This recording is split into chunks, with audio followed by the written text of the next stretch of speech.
What did I tell you? What did I tell you? I told you yesterday. I told you yesterday that Nicolas Pepe would be signing for Arsenal. Was I right? Of course I was right. Of course I was right that he was signing for Arsenal. I knew way before anyone else did that Nicolas Pepe was signing for Arsenal. Of course I did. And so, of course, this has nothing to do with me. I didn't come up with this. I didn't tell you. You've known for days, absolute days, that this deal was happening. So it's completely unsurprising that this deal is happening right now.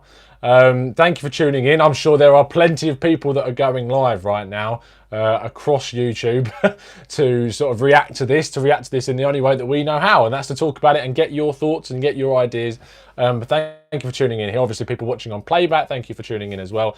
But Arsenal made a new signing. I'm really hoping that you can hear me because the Gooner Talk has also made a new signing. Obviously, you know that week in, week out, we get a couple of donations that come in, which I'm really appreciative of, and they go immediately straight back into the content and into the show and making it better. So this microphone, which is now attached to my phone and to here, is now hopefully what you can hear me much clearer and much metaphor. So I'm hoping the audio is a lot better for you because I've spent some of your hard-earned donations on it. But Pepe is here. Pepe is an Arsenal player. I mean, it's almost one of those anticlimactic things. I'm still buzzing that he's a player, don't get me wrong, but we've been waiting for this for so long. We thought it was going to happen yesterday. We thought it was going to happen this morning, and we were just getting just so long we were getting strung along for this transfer to happen. And to be honest, it's just a relief that it's done, because you know as an Arsenal fan that you're still clinging on to that clear just worry and apprehension that somehow we would mess this up and he would go somewhere else. But he is an Arsenal player, he's an Arsenal man. It's all on the website. It's on Arsenal Player and Arsenal.com right now. In fact, let's have a look at what has been said on the website. So Unai Emery has said, he says, Nicolas is a highly rated and talented winger who was wanted by many of the top teams across Europe. Starting with that then, obviously, we know that Napoli were in for him. We know that Lille came out and said that, or the Lille president came out and said that if they'd have held on for him for a bit longer, they could have had five or six different people coming in for Nicolas Pepe. And so it was very obvious at that time that we would have to stump up a lot of money to get him, and that's what we've done. That's what been so criticism of the club, not spending enough money, not putting in the big bids for big players and getting them in. Arsenal have now done that, so you've got to turn around and say props to obviously Raul and Vinay for getting this done, getting it over the line, because we were told to be excited by Josh Kroenke. That's what we were told to do. We had to get excited about this deal, and people have been getting excited about this deal, and finally it has happened, and so we can say that. He carries on to say, signing a top-class winger has been one of our key objectives in this transfer window, and I'm delighted that he is joining. I think obviously we know that we needed a winger. We needed to add more goals to a wide position. That's why we were in for Zaha at the beginning. We know that's well documented. Supposedly, if you watch yesterday's show, we're still in for Zaha, which I find absolutely strange and insane. That we would still, I think it's nonsense. But the fact is, we needed goals from wide positions. We've now done that by bringing in Nicolas Pepe, and it's fantastic to see. I'm just hoping and praying moving forwards that maybe we can add some more defensive quality and spend some money in the defensive area. But I'm not going to focus on that. I'm not going to worry about that, because this whole video is about Nicolas Pepe and getting him in. So what does he bring us? Well, we've done plenty of videos over the course of the last week or so telling you exactly what Nicolas Pepe is like. We've interviewed Jeremy Smith, and he's come and talked to us about what he thinks Pepe is, which you can go check out on the channel. We've compared him to Wilfried Zaha. We looked at the differences in what they're like in terms of their attacking stats, defensive stats, passing stats, and how they differ from each other. And it came very obvious that his shooting is a key ability in his game that outweighs that of Wilfried Zaha. And it's a very clear statistic for us that we need goals from wide positions. Aubameyang and Lacazette are adding goals to our team, but we weren't really getting too many from other positions. In fact, Alex Iwobi and Aaron Ramsey were a couple of the next highest scorers in the team, and they're not playing consistently enough. They're not playing in the positions we need them to. Iwobi, we know, is more attuned to playing as a sort of a central role. And so the fact that we've now got someone who can occupy more of a wide position, Aubameyang can play out wide left, which is what a lot of people actually want to see. There are issues with that, and if you want to find out where there's issues with that, you can check out the video on where does Alba go, because you find out that when he actually moves to that left wing role, we do take away some of his key statistics. But we've got this deal done. Pepe is going to be playing on that right wing. From what we can glean from the situation, is that he's a right wing, and we know that. He cuts inside. He cuts inside very, very far from the box. In fact, he likes to take on as many players as feasibly possible. His dribbling skills are very good, which does bring in one of his weaknesses, being that he maybe holds on to the ball for just too much. And maybe he needs to learn to be able to release that ball a lot earlier. But we know that with the coaching he's going to get at Arsenal, he is going to improve. Coming from Liga, Liga produces so many good talents. It's such a feeder league for some really good leagues across Europe, like Spain and England. And so we were able to take those players and harness their abilities and improve them and develop them. And hopefully we can see that with Nicolas Pepe. Emery continues by saying he will add pace, power and creativity with the aim of bringing more goals to our team. So that's the whole aim, is that we need more goals from that front line. He says that he's quick. He said that in his announcement video. He's a very confident player. We need confidence. We don't need people that are only going to play when it suits them. We need someone who's going to take the game by the scruff of the neck and take it to the opposition. And it seems that Nicolas Pepe is that person. It's an absolutely brilliant signing. I'm going to read through some of your comments in a second. But it's great to see that we've got the Ivory Coast International in. Moving forwards, it's going to change the way we play. It makes us a bit more unpredictable. It adds that added little bit of world-class talent to that front line. Should we call him world-class at this point? I think he still needs to prove himself a little bit longer before we use that term, for sure. But it's key that we got this guy in. It's key that he is an Arsenal player, and he's going to add so much more to the team moving forwards. Let's have a look at what you guys are saying. Jose Diaz says we need a more natural left winger. We do, for sure, but at the moment we're just going to see Alba playing on that left wing. Vincenzo Petrone says, thanks so much for the update, Tom. No problem, mate. Glad for you tuning in. Owen Martin says, why would you want Zaha now? I think people would want Zaha because he's a more natural left winger than what we've got at the club. Haribo says, we've been told for years by the club that once we moved to the Emirates, we were going to be a really big club. Finally, after all these years, we have the £170 million front three that we have. If you think about it, it's a great point. Aubameyang, 50-odd million. Lacazette, 50-odd million. And now Pepe, 70 million. It is a hugely expensive front three. So to say that Stan Kroenke isn't investing, maybe still has a lot of truth to it, but you can't say that Arsenal aren't spending money, because we are. We're spending a lot of money on these players in key positions. We bought in Lucas Torreira for between 20 and 30 million last year. We brought in Socrates, who was obviously centre-back. We still need to invest in that area. We've now spent a lot of money on the front line. You can't say that we're not spending the big bucks on the areas that we need to. So that has definitely happened to improve the club moving forwards. Ify says, but why were fans worried? It made no sense. It was done on Tuesday. We knew it was done. We saw the pictures of him in an Arsenal shirt. But you know what it's like being an Arsenal fan. You just kept on tenterhooks the whole time. Ify also says, Hugh Wizzier's online. I know he's online at the same time. And obviously go check out Hugh after you've watched this video. And I'll be checking out as well. And I'm sure people over there will come and check this one out too. Jamie Sharp says, it was fantastic news.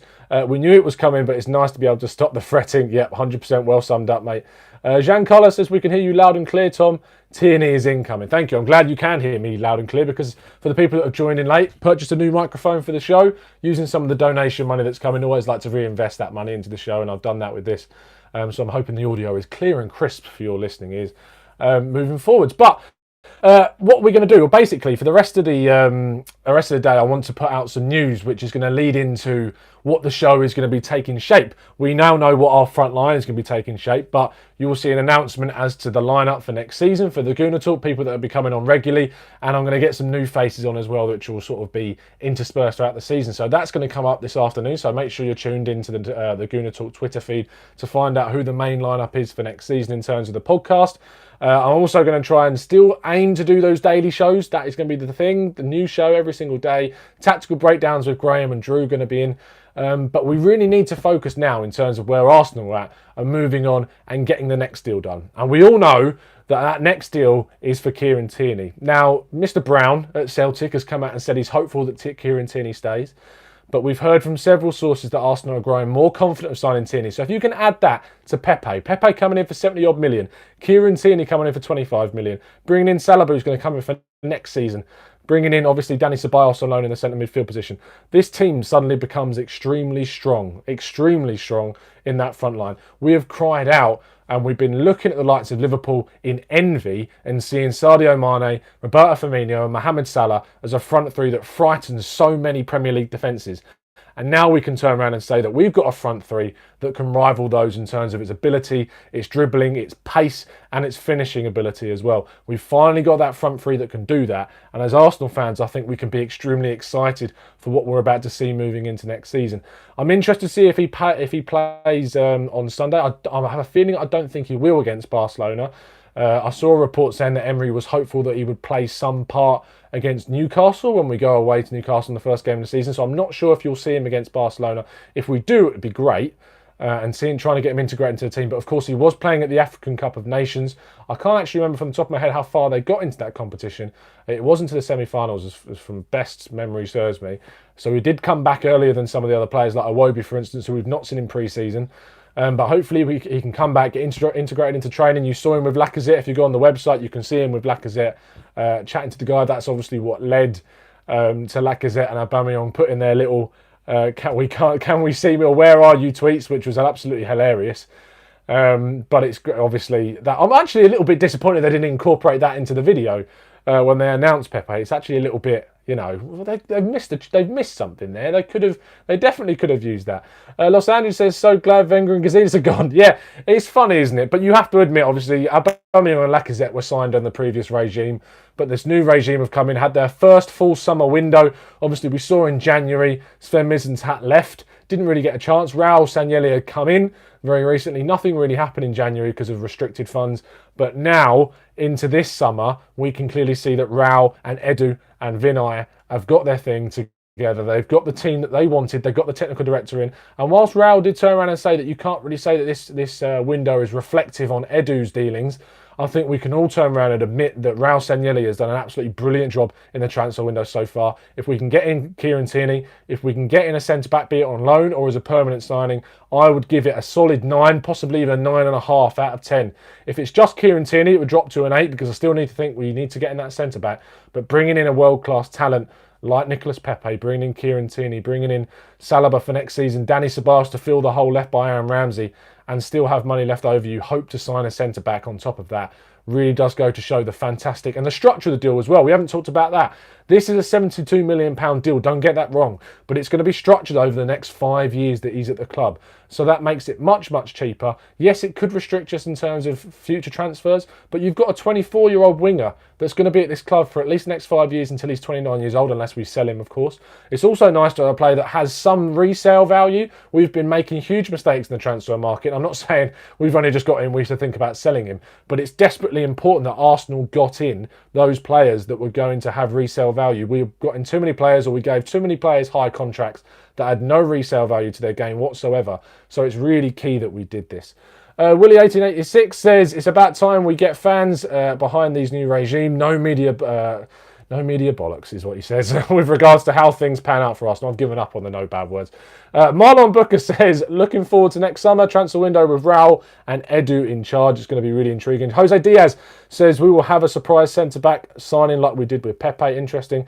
Chris Giwa said, he's Unai's man. He costs more than Zidane, and we've got Nicolas Pepe. I'm sure there'll be plenty of chance that are going to be made up.